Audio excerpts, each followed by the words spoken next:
Very good afternoon to you. Time for the midday news here on NewsTalk 93 FM. I'm Errol Lee. Coming up in this newscast, JCF, the Jamaica Constabulary Force, working to restore integrity after cops are caught committing crimes. Man in custody following murder of 14-year-old foreign national over the weekend. Sarah urges St. Thomas residents to treat water used for domestic purposes amid reports of waterborne illnesses. And National Parent-Teacher Association calls on schools to implement standard system for auxiliary fees. Now the details. The Police High Command says there will be a significant increase in the internal surveillance mechanisms to weed out corrupt cops following reports that another member of the Jamaica Constabulary Force was caught engaging in criminal activity. The cop was caught breaking into a house in Morgan's, Clarendon, and was held and beaten by residents. The cop, who is assigned to a police division in St. Catherine, sustained a cracked skull and is in hospital under police guard. The High Command says a more stringent supervision mechanism is being implemented to effectively manage the screening of members joining the constabulary force and enhancing the integrity of monitoring processes already in place. The major organized crime and anti-corruption agency, MOCA, has arrested one of its own for what it described as an unprecedented serious breach of its high professional standards. It says the officer was arrested yesterday as he attempted to solicit funds from a businessman who was being questioned in relation to an ongoing MOCA investigation. MOCA's Director General Colonel Desmond Edwards said the officer's arrest shows that the agency is committed to its assertion that no one is above the law. He says MOCA will continue to respond decisively to corruption and corruptive actions wherever and whenever they are discovered. The police inspector who was stabbed on Sunday night by a teenager at a house on Septimus Street in Jonestown, Kingston, is recuperating in hospital after undergoing surgery yesterday. Surgeons removed a knife from his neck. According to reports, the 17-year-old high school student was at home watching a movie when he started to destroy household items. Police personnel were called, and while the inspector was speaking with the teen, he was stabbed in the neck. The teenager is in police custody. Detectives from the Hunts Bay Police Station confirmed today that Omar James, otherwise called Judge, is now in police custody. James was listed as a person of interest following the shooting death of 14-year-old Ricardo Williams of Scarborough, Ontario, Canada, on Sunday at a wake on White Lane in Olympic Gardens, Kingston 11. He reportedly turned himself in to the Hunts Bay Police yesterday evening. The government is set to hand over the closed-circuit television CCTV surveillance system to Ocho Rios this week. Ocho Rios will join Maypen, Clarendon, Mandeville, Manchester, and Montego Bay, St. James, becoming outfitted with a CCTV system. The system is being handed over to the police at a ceremony on Thursday by Minister of Tourism Dr. Wickham McNeil and Minister of National Security Peter Bunting. The Tourism Ministry says the system was acquired at a cost of over $107 million through funding provided by the Tourism Enhancement Fund, the TEF, in partnership with the Ministry of National Security.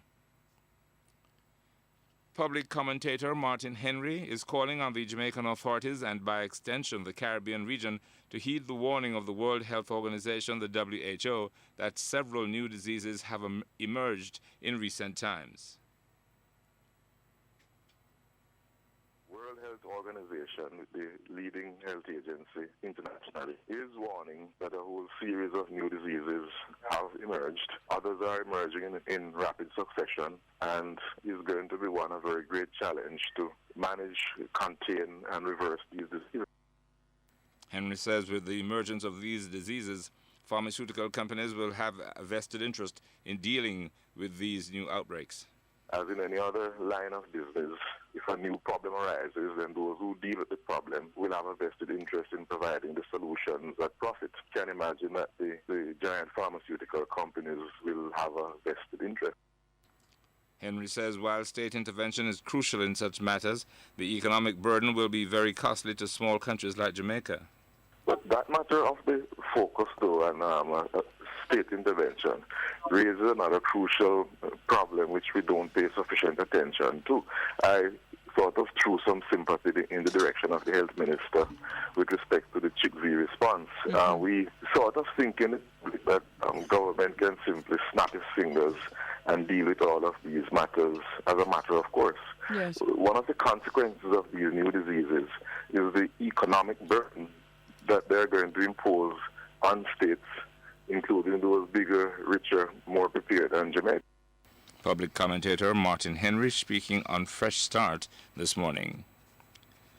The Southeast Regional Health Authority, SERA, is urging the residents of St. Thomas to treat water that they use for domestic purposes, especially water collected from untreated sources. This follows reports from JLP caretaker for St. Thomas East, Delano Seawright, of a health crisis due to the water shortage caused by the dry spell.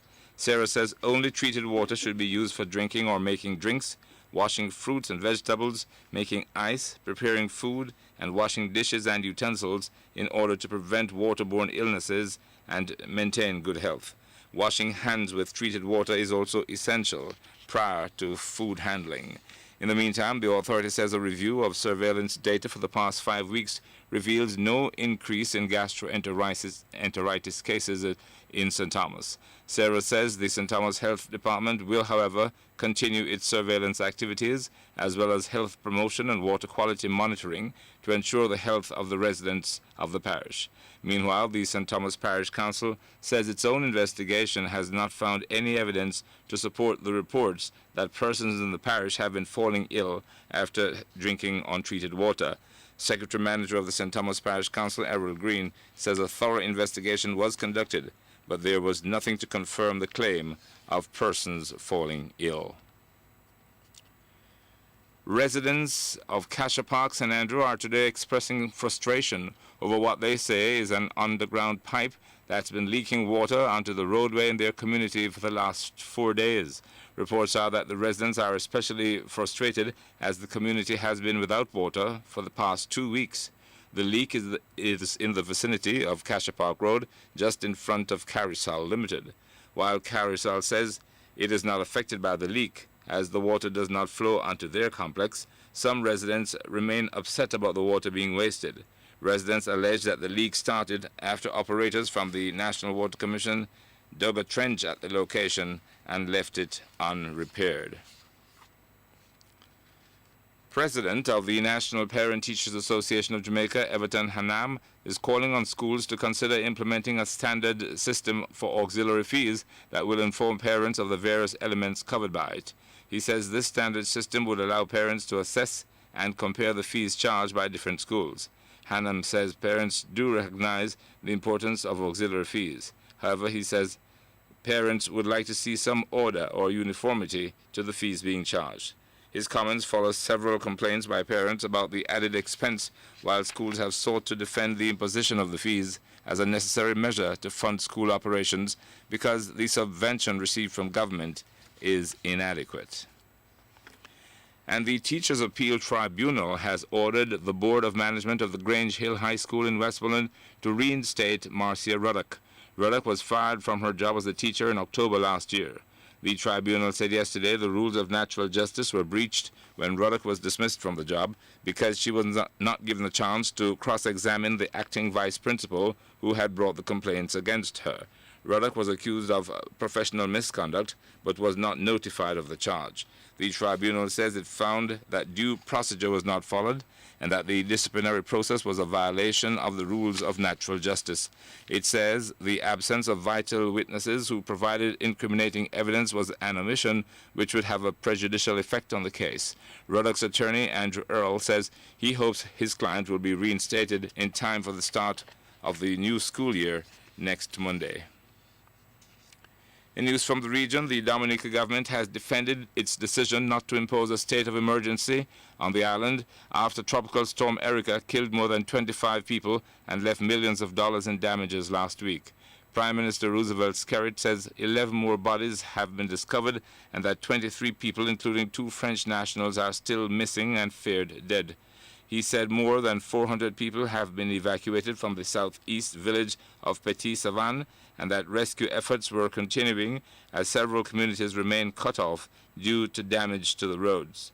Skerritt said that he had been advised against imposing the state of emergency because of the negative impact it would have while the country is seeking assistance from the region and from the international community.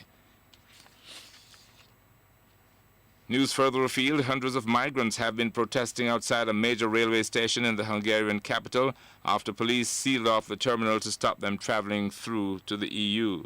Meanwhile, German Chancellor Angela Merkel has called for the fair distribution of refugees across Europe. Austrian police said 3,650 migrants arrived in the Austrian capital, Vienna, from Hungary on Monday, with most heading for Germany. By this morning, about 1,400 people had arrived in Munich, southern Germany, after traveling through Austria, and more were expected today. Finally in the news, fighters from the Al-Shabaab militant Islamist group have overrun an African Union military base in southern Somalia, inflicting heavy casualties. The militants said they had killed 70 AU soldiers at the Janale base, which lies southeast of the capital.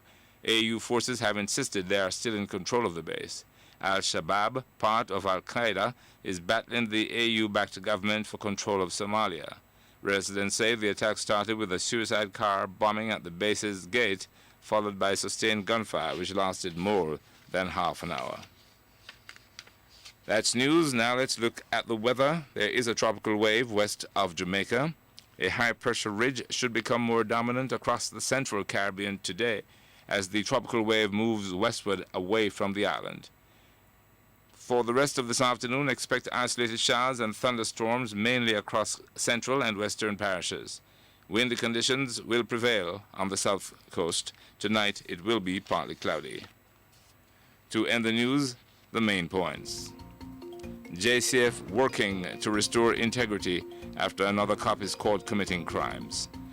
Man in custody following murder of 14-year-old foreign national on the weekend. Sarah urges St. Thomas residents to treat water used for domestic purposes amid reports of an increase in waterborne illness. And National Parent-Teachers Association calls on schools to implement standard system for auxiliary fees.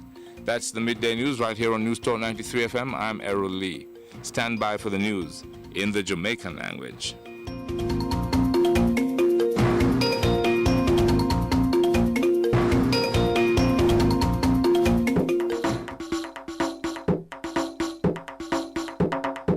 Broadcast Jamaican and NewsTalk 93 FM now give the news in the Jamaican language.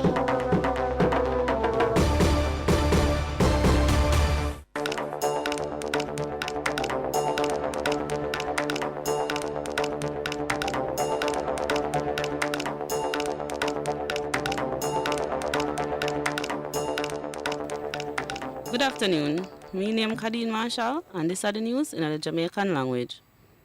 Everton Annan, who is the president for the National Parents-Teachers Association of Jamaica, has said the school them must put in one system so when the parent them have to pay the auxiliary fee them know exactly what them pay for.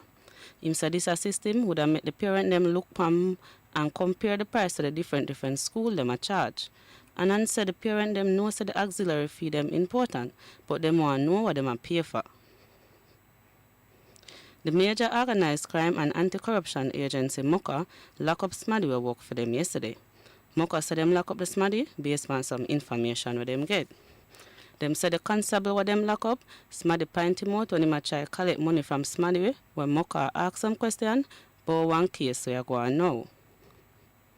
The police high command said them going to do some more things for find the corrupt police officer them after one another report come out with one police where them catch a thief. The officer work in a St. Catherine. Them catch a policeman and broke in a one house in a Mark and Clarendon. The people them hold him and beat him up. Him skull bone crack and him there hospital and police a guard him. The High Command said them gonna do more things to find out about people before them can join the force. News from the rest of the Caribbean. St. Kitts and Nevis gave Dominica US $370,000 for help them out with Tropical Storm Erica, who just smashed them up. This come after Prime Minister Roosevelt Skerritt and Dr. Timothy Harris, who are the Prime Minister for St. Kitts and Nevis, been a talk about how much people dead in the storm and how it mashed up the country bad. The storm killed over 20 people and them can't find over 50 people. The Caribbean Disaster and Emergency Management Agency, CDEMA, they're in Dominica right now will help clean up the place and other places are going to help out too. News from foreign. Police lock up one second man for the bombing at the Bangkok shrine in August. The Taiwan Prime Minister said the man get locked up in a Sai-Keo province east of Bangkok, the border of Cambodia. Them say him know about what go on. One another man get locked up in a Bangkok Satdagan for bomb up the Erarin shrine where killed 20 people. Me name Kadeen Marshall and that are the news in the Jamaican language. Wait upon the weather.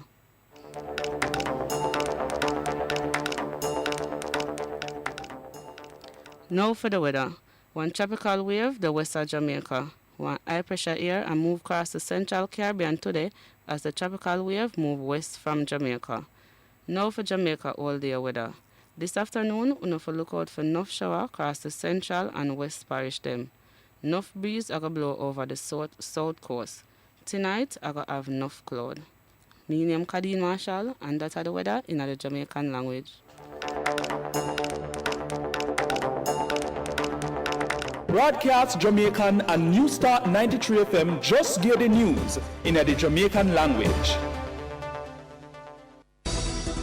The Midday Sports Report is brought to you by NewsTalk 93 FM, life-changing sports radio.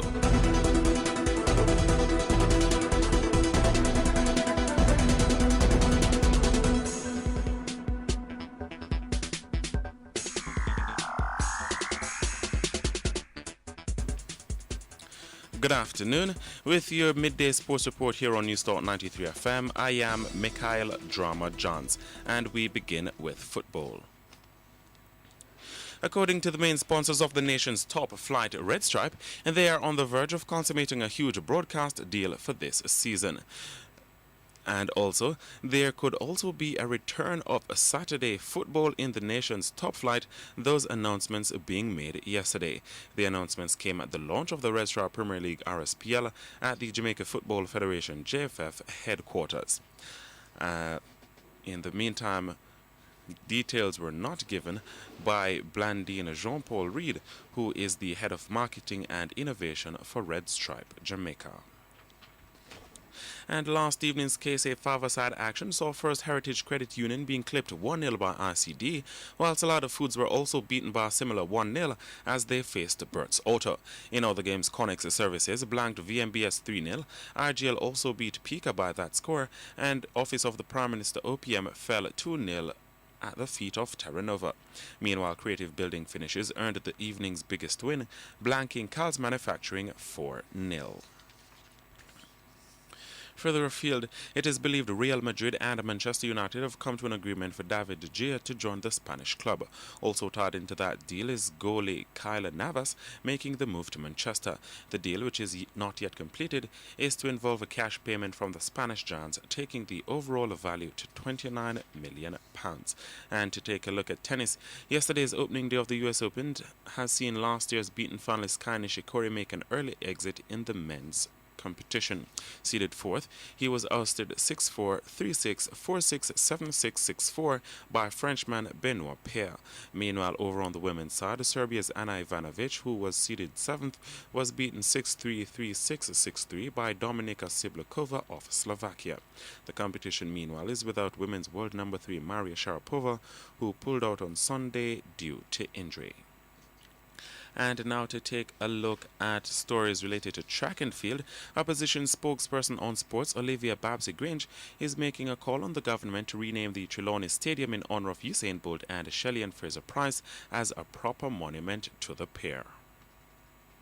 It was always there. This is why, after Beijing and Berlin, we appropriately honored all those athletes. We made Usain Bolt an OJ, and we made certain offers to him. At the time, he was not open to taking up some of those offers. He wanted a little more time to develop. We owe it to Usain Bolt to have a monument that is befitting of the world class, the tremendous performance that he has been able to display and bring Jamaica center stage.